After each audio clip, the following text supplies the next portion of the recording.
सबसे बड़ी बात दीदी है, भारत का दुर्भाग्य होगा कि जो बहुजन समाज पार्टी ये कहती है कि हमारा जो चुनावी घोषणा पत्र है वो संविधान है, बीजेपी उस संविधान को हटा के अपना घोषणा पत्र लागू करती है। आज जो बाबा साहब डॉक्टर भीमराव अम्बेडकर साहब की 133वीं जयंती जब हम पार्लियामेंट पर यहाँ बना रहे हैं, आप ये देखिए कि बीजेपी चुनावी एजेंडे में लगी हुई है। इसका मतलब है कि बीजेपी के लिए जो शेड्यूल कास्ट है वो सिर्फ एक वोट बैंक है।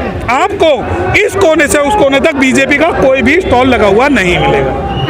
लेकिन जब वोट लेने की बात होगी, जब चंदा लेने की बात होगी, जब नॉमिनल रिप्रेजेंटेशन की बात होगी, तो बीजेपी सबसे पहले वो छाती फाड़ के कहेगी कि हम जो है शेड्यूल कास्ट के सच्चे हितैषी हैं भारत के। प्रधानमंत्री सोशल मीडिया पर ट्वीट करके कह रहे हैं कि हमने वो भारत बनाया जो भारत का सपना बाबा साहब अम्बेडकर ने देखा था। देखिए, या तो इन्होंने बाबा साहब को नहीं पढ़ा या इन्होंने सपना जो है नशे में देख लिया, क्योंकि बाबा साहब डॉक्टर भीमराव अम्बेडकर साहब का सपना जो था वो कास्टलेस सोसाइटी बनाने का था, वो संविधान के अनुरूप सोसाइटी बनाने का था। इन्होंने जो सपना देखा है उसके अंदर आप ये देखिए हाथरस हुआ, उसके अलावा कई कांड हुए, और आप दुनिया भर के जो अत्याचार हैं वो आज भाजपा के सरकार में हो रहे हैं। बदलने की बात करते रहे हैं नहीं, हाँ, ये कहते हैं 438 संविधान बदलेंगे। इन्हें बता दूं इनका बाप की प्रॉपर्टी नहीं है जो संविधान को बदल दे।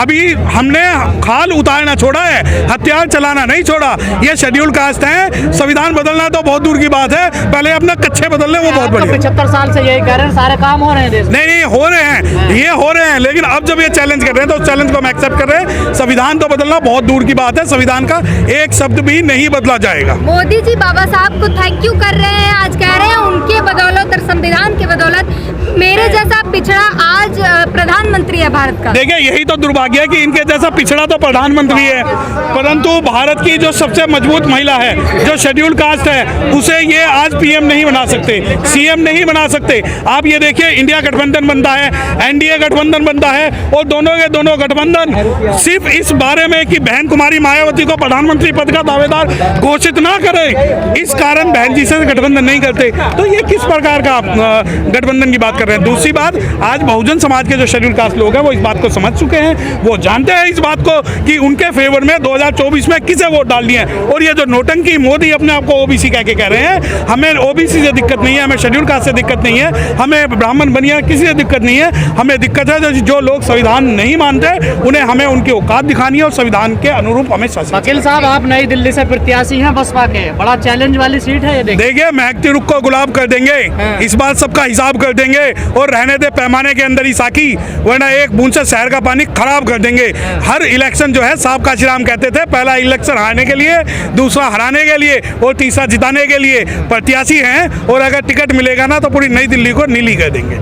नई दिल्ली क्यों चुना आपने? नहीं, नई दिल्ली इसलिए चुना ना कि जो बहुत बड़े इनके लीडर जो नई दिल्ली से लड़ रहे हैं और उन्हें डर है, वो हमारे किसी प्रत्याशी को ये चैलेंज भी कर सकते हैं, उसे धमका भी सकते हैं, उसे फेक केस में भी फंसा सकते हैं। मैंने नई दिल्ली, अगर मुझे लड़ाई लड़नी है तो इनके सबसे बड़े ताकतवर लोगों से लड़ूंगा ना मैं, तो इस वजह से मुझे नई दिल्ली मैंने।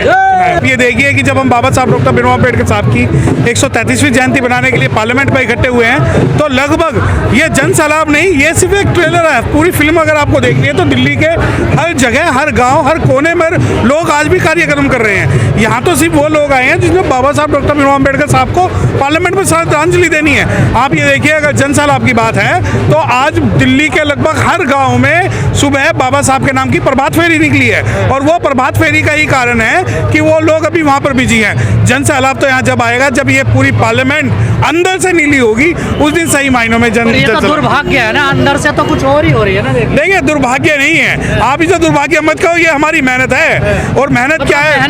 मेहनत है। अभी हम मेहनत कर रहे हैं। बाबा साहब डॉक्टर भीमराव अम्बेडकर साहब के अगर सपनों को साकार करना है तो हमें पार्लियामेंट को अंदर से नीला करना होगा। तो अंदर से नीला क्यों नहीं हो रहा? क्यों? देखिए, राजनीतिक संघर्ष है, 5,000 साल का संघर्ष है, और राजनीति में अगर आप ये कहो कि आम आदमी पार्टी अंदर से नीला करेगी तो नहीं करेगी, आप कहे कि भाजपा करेगी तो नहीं करेगी, आप कहो कि कांग्रेस करेगी तो नहीं करेगी।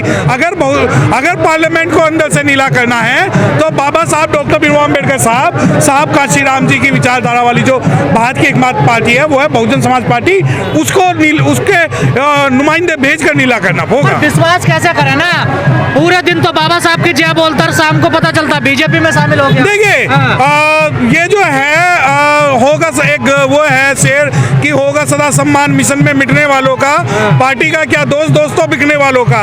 पहले जो लोग अद्धे पहुए में बिक के अपनी जमीन बेच देते थे, पहले जो मिठाई के डिब्बे में अपनी जमीनें बेच देते थे, आज वो एक सीट के लिए अपना जमीन बेच देते हैं। और ऐसा नहीं है कि पूरा समाज बिका हुआ है, आज भी समाज के अंदर बहुत सारे लोग ऐसे हैं जो निस्वार्थ सड़कों पर लड़ रहे हैं, निस्वार्थ समाज की लड़ाई लड़ रहे हैं, राजनीतिक रूप से सशक्तिकरण की बात कर रहे हैं। और ऐसा नहीं है कि पूरा समाज बिकाऊ है। अगर पूरा समाज बिकाऊ होता तो कहीं ना कहीं बहन कुमारी मायावती को ये राष्ट्रपति बनाकर या साहब काशी राम जी को राष्ट्रपति बनाकर खत्म कर देते। तो राजनीतिक जड़ें कैसे मजबूत होंगी? देखिए राजनीतिक जड़ें मजबूत अभी तो हम आए हैं सत्ता में।